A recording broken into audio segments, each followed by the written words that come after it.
a month ago, everyone was really certain about their futures. Wasn't necessarily a future that they particularly chose, but they were certain about it. Mortgages, pensions, life insurances, all that kind of stuff, all in place. Everybody had done what they were supposed to do, and they were getting by. They were surviving. It was getting difficult. Austerity had made things very difficult, and everyone knew where they were going. And then COVID-19, and now nobody knows where they're going. And because nobody knows where they're going, they fear the worst. They fear the worst outcome, because that's the natural thing for anyone to do. And particularly when you're talking about forces that are very difficult to understand: economic forces, social forces, political forces. And so the tendencies are fear the worst. And actually, there's the sort of unspoken worst, which is this sort of Mad Max style reality of barbarism. But there's also the worst of going back to the way things were, that we all spent a lot of time complaining about, only we know for certain they'll be worse. So that's where everyone's at, because what else is there to consider? What else is there to look at? What is there to discuss while we're sitting at home? So the idea of this is that we're considering more positive alternatives. And I believe, based on what I understand and what I've learned in my life, that actually the much more positive and beneficial for all outcome is within reach. It's very, very close. I think we're stumbling to it. We're stumbling. We've tried everything else. Winston Churchill said you can always rely on the Americans to do the right thing after they've tried everything else. And it's like we've run out of all other options now.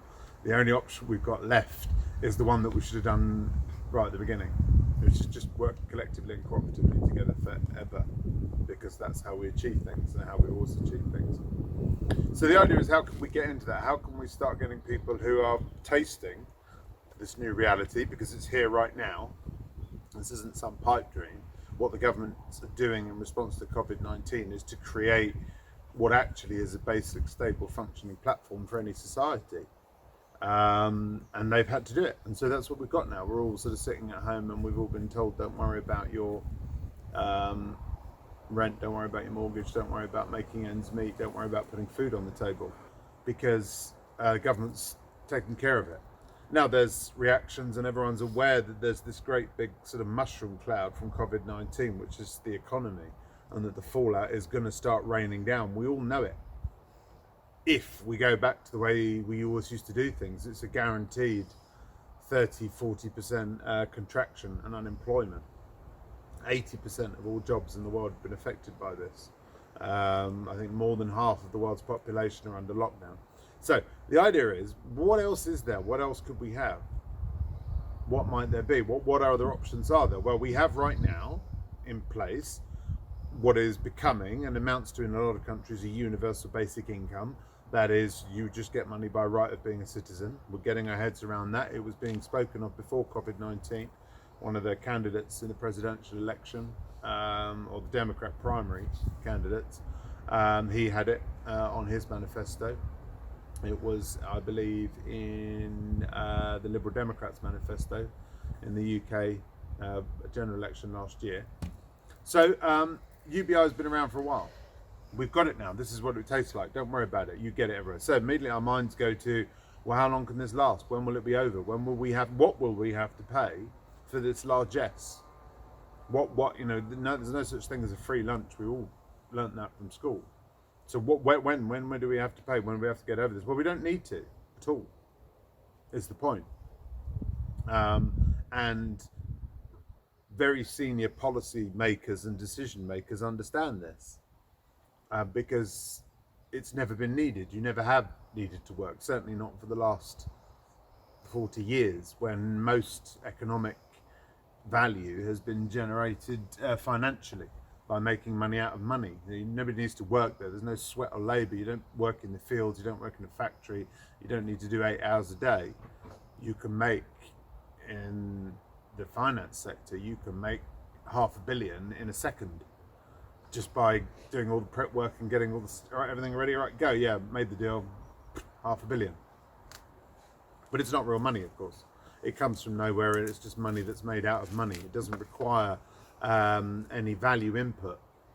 and it doesn't provide any value output. All it provides is money.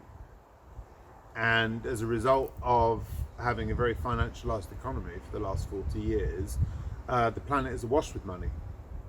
Not in terms of what we think of, most people think of as money in terms of the currency. It's awash with money in the form of debt.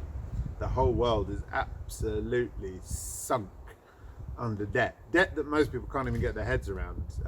Talk to somebody about being £10,000 overdrawn, or maybe 50,000 in personal loans and credit cards and all that kind of stuff, and it's, oh my god, that's terrible. But we're talking about debt measured in quadrillions. That is 1,000 trillion. That's the degree of debt instruments and contracts that are pinning, or have been pinning, the entire human economy for the last 40 years only. Increasingly towards that, but specifically for the last 40 years, that's been the basis of the human economy, the financialization of it.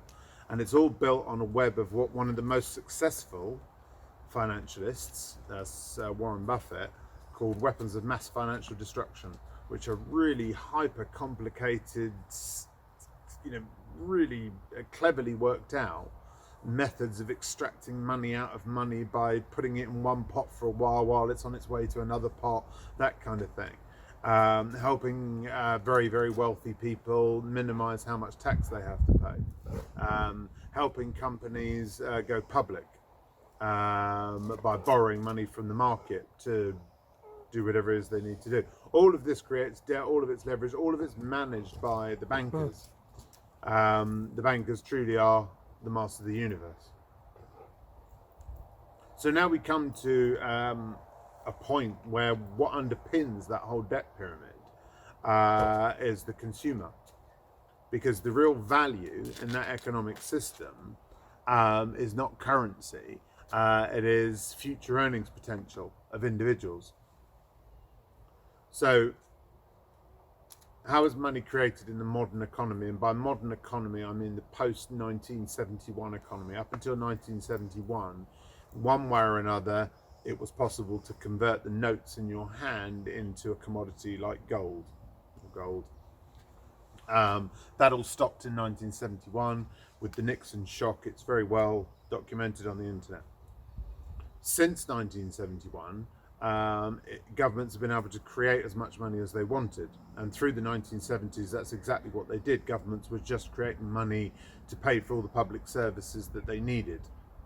By the end of the 1970s in the Western economies, this had created quite some significant social problems. The 3-day weeks in the UK, a lot of strikes going on in the public sector. In the United States, they had a phenomenon called stagflation, where there was stagnant growth, where there were trains going past, coupled with inflation. All very sort of complicated terms. Net effect was that life was pretty miserable for people on the ground. So in the 1980s, it was decided by principally the Thatcher administration in the UK and the Reagan administration in the US to financialise the economy, that is, let the bankers run everything for various reasons given. The result of that was that bankers took control of the money supply for the national economy. So whereas most people tend to think the government creates money when it needs to create money, it mints currency when it needs to mint currency, actually, since the late 1980s, more than 90% of the new money that has been created in modern economies has been created by banks issuing loans, not by governments, saying, oh, we need another £1 trillion or dollars or euros here. So how does that work? Well, when you take a loan, when you borrow money from a financial organisation, and I'm going to stick with the bank here, it's different with a building society or savings and loan, that's a mutual fund, it's a separate topic. But when you borrow money from a bank, the first step is you signing a legally enforceable contract. What that contract does is commit you to giving over the value of your future earnings, a portion of the value of your future earnings, whatever you're going to earn. And so the lender, the bank, assesses how likely are you to be able to pay that back. How likely are those future earnings to accrue to the bank? Because if those future earnings are not going to exist, there's no way the bank's going to give any money. What does the bank get out of it? It wants those future earnings. Those future earnings will be repaid to the bank in the form of interest on the amount of money that has been borrowed. Okay, now that means that as soon as you sign that contract and say, I promise to pay the bearer of this contract X amount of my income over the next X number of years, that has value, that contract. It's worth something. It's worth roughly what you're anticipated to earn. So that bank can then go to the central bank, the Bank of England, and say, we are now worth more to the tune of this debt contract. To which the Bank of England recognises that and says, yes, that's true. So here is an entry in your ledger to the equivalent value to say you are now worth more than this. The bank with that amount in its ledger can then transfer the amount to the ledger of the individual who signed the contract.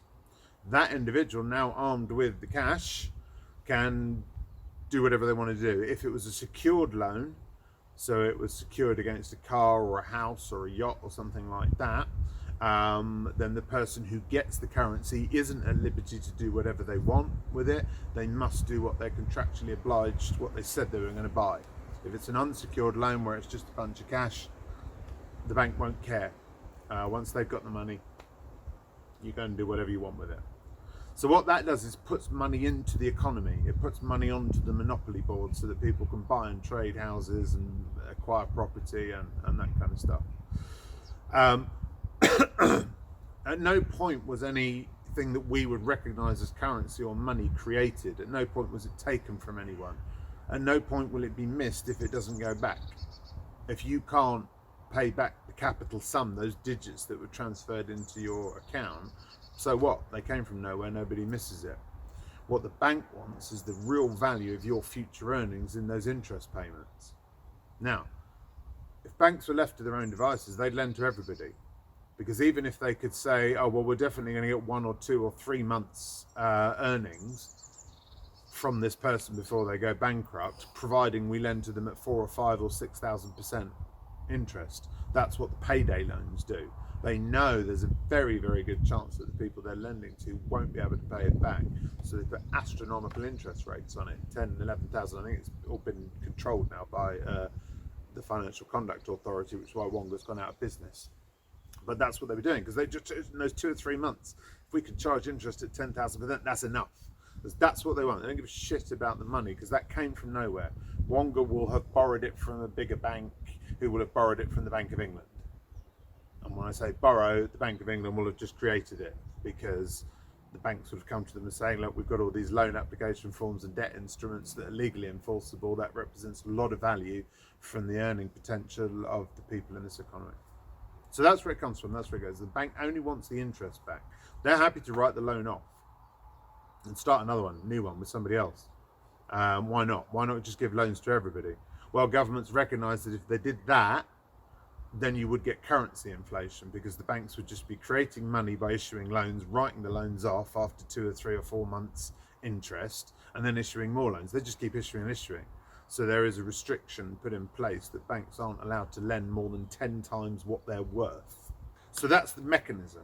That's where we are today. So it's just really currently, who is the beneficiary of that mechanism? Well, it's the private banks, because they're accruing so much currency in various forms, so much value in the forms of legally enforceable debt contracts, so much title to secured collateral, houses on property. The bank just owns everything. But the bank is in debt to 10 times more than the bank is worth, even though it's worth all of that stuff. The net result of that is that the amount of unsettled debt on this planet and the entire economy at the moment is about 4 times what the entire planet is worth. If you, everything on this planet that's got a price tag, if you added it all up, it could roughly come to about half a quadrillion, about 500 trillion. If you won the Galactic Lottery and wanted to buy everything that's currently got a price tag, it would cost you about half a quadrillion, 500 trillion. Yet the human race somehow has got itself into debt with itself for 2 quadrillion, 4 times that amount of all these unsettled debts. So the point is, that's the magic money tree and how the magic monkey magic of money works.